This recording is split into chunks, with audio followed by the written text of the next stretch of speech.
Hey everyone, मैं हूं आपका फ्रेंड एमजी और आज की टेक्निकल न्यूज आपको बताऊंगा क्यों साउथ कोरिया में जल्दी वो टाइम आने वाला है जब टैक्सीज रोड पे नहीं चलेंगी बल्कि उड़ेंगी हवा में। फिर बात करेंगे एक आईफोन की जो बिका है पूरे 60 लाख रुपए में। उसके बाद डिस्कस करेंगे इंस्टाग्राम क्यों अपने कंटेंट क्रिएटर्स को $25,000 तक ऑफर कर रहा है। और फिर बात करेंगे टेस्ला के कंट्रोवर्शियल फीचर की जिसका यूज कर रही एक कार का एक्सीडेंट हुआ है। एंड लास्ट में आपको बताऊंगा व्हाट्सएप एंड यूट्यूब के कुछ इंपॉर्टेंट अपकमिंग फीचर्स के बारे में। साथ में और भी ऐसी इन्फॉर्मेशन आपको इस वीडियो मिलेगी जो रखेगी आपको अपडेटेड टेक्निकल वर्ल्ड में। आई होप आप सब अच्छे होंगे, so relax and enjoy the video.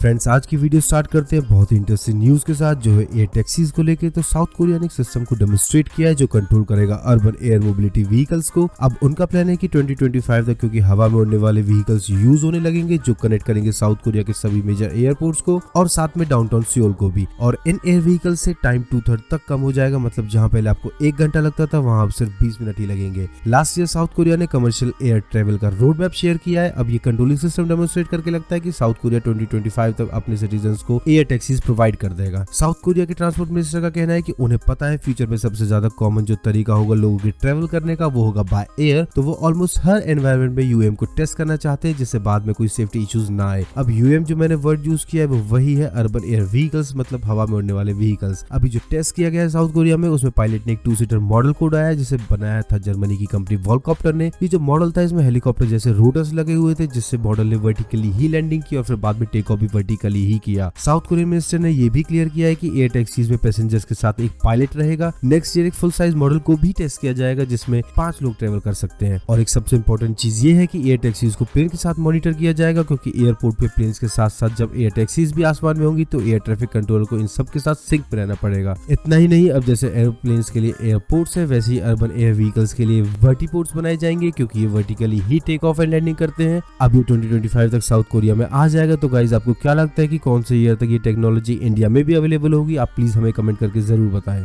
Friends, next news है USB-C आईफोन को लेकर। तो दुनिया का पहला USB-C आईफोन सेल हुआ है eBay पे $86,000 में, मतलब ये बनते हैं 60 लाख इंडियन रुपीज। और वो भी जब यूजर ने उस पर लिखा है कि ये जो आईफोन X है जिसे मॉडिफाई करके इसमें USB-C को फिट किया गया है, इसे आप नॉर्मली डेली फोन की तरह यूज नहीं कर सकते हो। और इसके बाद भी ये 60 लाख से ऊपर बिका है। तो ये कारनामा किया है एक रोबोटिक्स इंजीनियर स्टूडेंट केन पिलेरन ने और उनकी इस मॉडिफिकेशन की सारी डिटेल उन्होंने पब्लिकली शेयर की है। उन्होंने अपने प्रोजेक्ट को ओपन सोर्स प्रोजेक्ट रखा है, ये आपको गिटहब पे मिल जाएगा और वहां पे इसकी सारी टेक्निकल डिटेल्स, CNC इंस्ट्रक्शंस और भी इस प्रोजेक्ट से रिलेटेड डिटेल्स आपको मिल जाएगी। साथ में केन ने बायर को ये भी वार्न किया है कि आपको सॉफ्टवेयर अपडेट नहीं करना है और ना ही उसे रेगुलर फोन की तरह यूज करना है, नहीं तो सिस्टम ब्रेक हो सकता है। इसकी बिडिंग $1 से स्टार्ट हुई थी और फाइनली सोल्ड हुआ $86,000 में, जिसपे केन का कहना है कि उन्होंने बिल्कुल भी यकीन नहीं किया था कि ये फोन इतना महंगा बिकेगा। वो तो बस ये चाहते थे कि आईफोन को फास्ट चार्ज किया जा सके, साथ में वाटर प्रूफ बनाया जा सके और USB-C सपोर्ट एक्सेसरीज के साथ कनेक्ट किया जा सके, जिसके लिए उन्होंने अपने प्रोजेक्ट को अब ओपन सोर्स कर दिया है जिससे फ्यूचर में और लोग भी कंट्रीब्यूट कर पाए और आईफोन को मॉडिफाई करने में उनकी जरूरी हेल्प कर सके। ये न्यूज़ सुन के काफी अच्छी और इंस्पायरिंग वाली फीलिंग आती है कि लोग कैसे कैसे नए फीचर्स पे काम करते हैं। अगर आप भी इस प्रोजेक्ट में कंट्रीब्यूट करना चाहते हैं तो आप कर सकते हैं, और अगर आप किसी भी दूसरे ऐसे ही कूल प्रोजेक्ट पे काम कर रहे हैं तो आप हमसे जरूर शेयर कीजिएगा। मुझे पर्सनली बहुत पसंद है नए नए प्रोजेक्ट के बारे में जानना, एंड अगर पॉसिबल हो तो मैं कंट्रीब्यूट भी जरूर करता हूँ।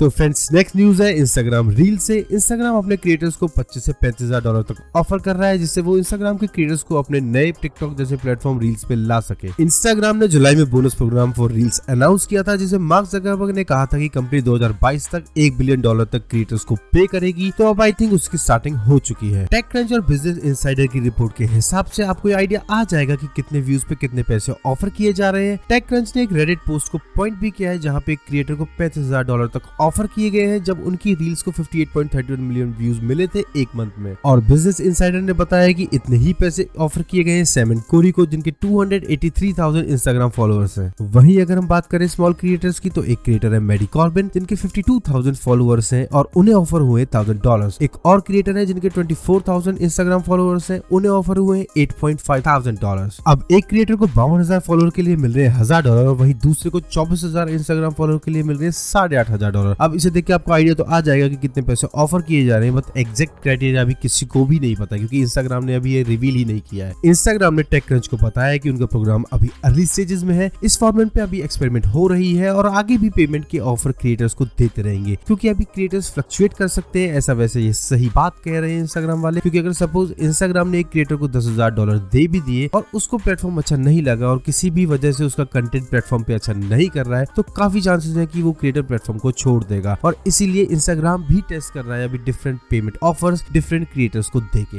यूट्यूब और स्नैपचैट भी अपने क्रिएटर्स को ऐसे ऑफर्स दे रहे हैं। अगस्त में यूट्यूब ने अनाउंस किया था कि वो अब $10,000 तक पे करेंगे every month for popular videos, और लास्ट मंथ स्नैपचैट ने अनाउंस किया स्पॉटलाइट चैलेंज, जिसमें क्रिएटर्स की वीडियो पे उन्हें $1,000 से लेके $25,000 तक मिलेंगे। अब मतलब ये सब इतनी सारी टेंशन यूट्यूब स्नैपचैट इतना क्यों ले रहे हैं, दुनिया भर के गिफ्ट बांट रहे हैं, पैसे भी दे रहे हैं। तो अगर आपके दिमाग में क्वेश्चन है तो इसका सीधा सा आंसर है टिकटॉक। इन्हें चाहिए टिकटॉक की मार्केट, इसके लिए शॉर्ट वीडियो प्लेटफॉर्म ये लोग बना रहे हैं, फिर क्रिएटर्स को पैसा देकर अपने प्लेटफॉर्म पे लाना चाह रहे हैं। और फ्रेंड्स ये सीधी सी बात पैसे की ही है, टिकटॉक इतना सारा पैसा कमा रहा है तो इन कंपनियों को अब टिकटॉक वाला हिस्सा चाहिए। अब देखते हैं कि टिकटॉक इतना फेमस बना रहता है या फिर इन जाइंट्स में से कोई टिकटॉक की जगह ले लेता है। फ्रेंड्स नेक्स्ट न्यूज है टेस्ला कार के क्रैश को लेके, जिसने टेस्ला के फुल सेल्फ ड्राइविंग मोड की चल रही कंट्रोवर्सी में आग में घी डालने का काम किया है। तो हुआ ये है कि टेस्ला की model Y car full self driving beta mode में क्रैश कर गई है, और ये पहला इंसिडेंट है जब से टेस्ला के ड्राइव असिस्टेंट फीचर की कंट्रोवर्सी स्टार्ट हुई है। वैसे तो इस क्रैश में किसी को इंजरी नहीं आई है, बट कार बुरी तरह से डैमेज हो गई है। इस क्रैश की इन्वेस्टिगेशन रिपोर्ट में कार के ओनर ने बताया है कि उनकी कार एफएसडी मतलब full self driving beta mode में थी, और जैसे ही कार लेफ्ट टर्न लेन लगी तो वो चली गई दूसरी गलत लेन में, जिससे उनकी गाड़ी दूसरी लेन में चलने वाले व्हीकल से टकरा गई। कार के ओनर ने यह भी बताया कि उनकी कार ने उन्हें वार्निंग दी थी, जिसके बाद ओनर ने ट्राई किया हैंडल से कि वो कार को गलत लेन में से निकाल के सही लेन में ला सके, बट कार ने उनसे पूरा कंट्रोल ले लिया था और फोर्सफुली खुद से ही वो रॉन्ग लेन में चली गई, और जहां पे ये एक्सीडेंट हो गया। अब यार इन ओनर की बात सुने तो सेल्फ ड्राइविंग फीचर से थोड़ा सा डर लग रहा है। अब अगर आप इमेजिन करें कि आपकी कार सामने दूसरी कार से टकराने जा रही है और फिर जब आप उसे ठीक करने की कोशिश करते हैं तो आपकी कमांड लेने से ही मना कर देती है। अब इसका मतलब तो यही है कि ये फीचर अभी तक पूरी तरह से डेवलप नहीं हुआ है, और यही कंट्रोवर्सी चल रही थी पिछले काफी टाइम से, और अब ये एक्सीडेंट हो गया है तो इसके ऊपर और भी सवाल उठने लाजमी है। टेस्ला ने अनाउंस किया था कि वो भी टेस्ट करेंगे एफएसडी सॉफ्टवेयर को अनट्रेन्ड ड्राइवर्स के साथ। अब इस डिसीजन के बाद से ही टेस्ला को क्रिटिसाइज किया जाने लगा, क्योंकि टेस्ला ने ऑलरेडी फीचर्स को रिलीज कर दिया था और लोग इसे यूज भी कर रहे थे, और बाद में टेस्ला इस फीचर के अपडेट्स देता जा रहा था, जिसका मतलब ये था कि फीचर्स को अपडेट के साथ साथ इसमें बग्स भी निकाले जा रहे हैं और उसे ऑलरेडी साइमल्टेनियसली लोग यूज कर रहे हैं विद बग्स। अब अगर ये कोई नॉर्मल सा हमारे फोन का कोई ऐप होता तो उसे अपडेट करने में हमें कोई भी प्रॉब्लम नहीं थी, बट यहाँ टेस्ला के केस में software updates life and death को डिसाइड करते हैं, जिसे लेकर टेस्ला का बहुत क्रिटिसिज्म भी हुआ। ये जो टेस्ला का एफएसडी सिस्टम है ये लेवल 2 का सिस्टम है, जिसमें इंसान की जरूरत होती है, इसमें ड्राइवर को रोड पे नजर रखनी होती है, हाथ हैंडल पे रखने होते हैं। वैसे ऑटोमेटिक व्हीकल कैटेगरी में 5 लेवल होते हैं। लेवल 5 में जो व्हीकल होता है वो किसी भी कंडीशन में कहीं पे भी चलाया जा सकता है, वो भी ह्यूमन की बिना किसी सिंगल इंटरेक्शन के। फ्रेंड्स नेक्स्ट न्यूज है गुची एक्सबॉक्स को लेकर। अब आप गुची एक्सबॉक्स सुन के इतना तो समझ ही गए होंगे कि इस न्यूज में बहुत सारे पैसे खर्च करने को लेकर बात होगी, और मैं आपको बता दूं कि आप सही ही सोच रहे हो। माइक्रोसॉफ्ट और फैशन ब्रांड गुची ने मिलकर एक बहुत महंगा Gucci themed Xbox series x launch किया है, और ऐसे सिर्फ 100 पीस ही सेल किए जाएंगे, तो ये प्रोडक्ट बहुत लिमिटेड भी है। अब बात करें इसकी प्राइस की, तो क्योंकि गुची ब्रांड है और फिर लिमिटेड एडिशन भी है, तो इस एक्सबॉक्स की प्राइस है पूरे $10,000, मतलब ये बनते हैं 7 से 8 लाख रुपए। वैसे मेरे हिसाब से इसकी लुक इतनी भी एक्स्ट्राऑर्डिनरी नहीं है जितना इसका प्राइस है। एक्सबॉक्स के स्लीक डिजाइन कंसोल पे डबल जी साइन को प्लास्टर किया हुआ है, जो इसकी ओरिजिनल स्लीक लुक को कंपैरेटिवली थोड़ा सा ऑड ही बनाता है, और वैसे भी ये एक नॉर्मल एवरेज इनकम आदमी के लिए अफोर्डेबल नहीं है। इसके साथ में आपको 2 गुची थीम्ड एक्सबॉक्स कंट्रोलर मिलेंगे,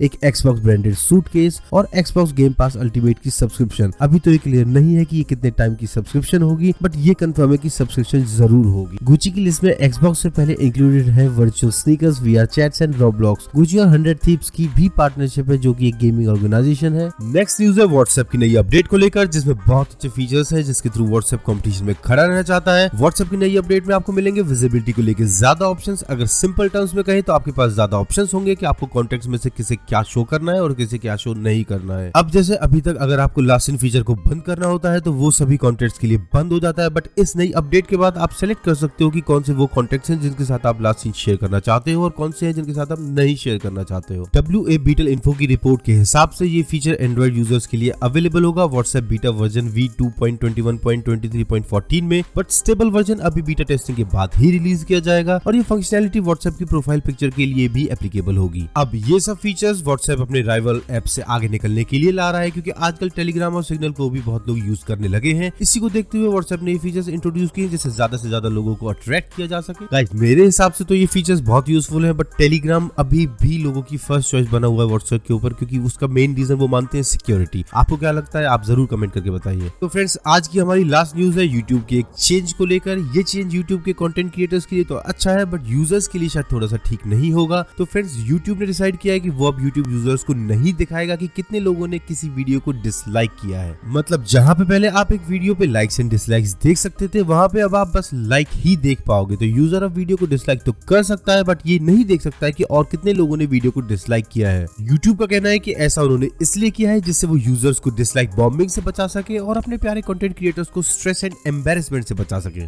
डिसलाइक बॉम्बिंग में क्या होता है कि कई बार किसी भी XYZ रीजन से कुछ लोग एक वीडियो को टारगेट करते हैं और फिर उसे डिसलाइक करते रहते हैं, जिसकी वजह से कोई भी जेन्युइन बंदा या फिर किसी की बंदी जब वीडियो को देखने जाते हैं तो वो डिसलाइक देख के वीडियो को देखना पसंद नहीं करते हैं। वो सोचते हैं कि इस वीडियो का कंटेंट ठीक नहीं होगा क्योंकि इसे इतने सारे डिसलाइक मिले हुए हैं। जबकि कुछ केसेस में एक चैनल के राइवल्स भी डिसलाइक करना स्टार्ट कर देते हैं, जिससे जेन्युइन और हार्ड वर्किंग कंटेंट क्रिएटर्स का मोरल डाउन होता है और उन्हें एंड में फाइनेंशियली लॉस के साथ साथ मिलता है बहुत सारा स्ट्रेस। इसमें मेरा पर्सनल व्यू है कि हमारे जैसे कंटेंट क्रिएटर्स के लिए ये न्यूज थोड़ा तो रिलीफ देने वाली है ही, क्योंकि हम कंटेंट क्रिएटर्स आपकी डिसलाइक को तो देख सकते हैं कि कितने लोगों ने हमारी वीडियो को डिसलाइक किया है, जो थोड़ा स्ट्रेसफुल है भी, बट क्योंकि डिसलाइक पब्लिकली विजिबल नहीं है तो ये थोड़ा रिलीविंग है। अब आपको एज ए यूजर कैसा लगता है यूट्यूब के इस नए चेंज को लेकर, आप कमेंट करके बता सकते हो। Alright guys, thanks for watching. जल्दी मिलते हैं नेक्स्ट वीडियो में।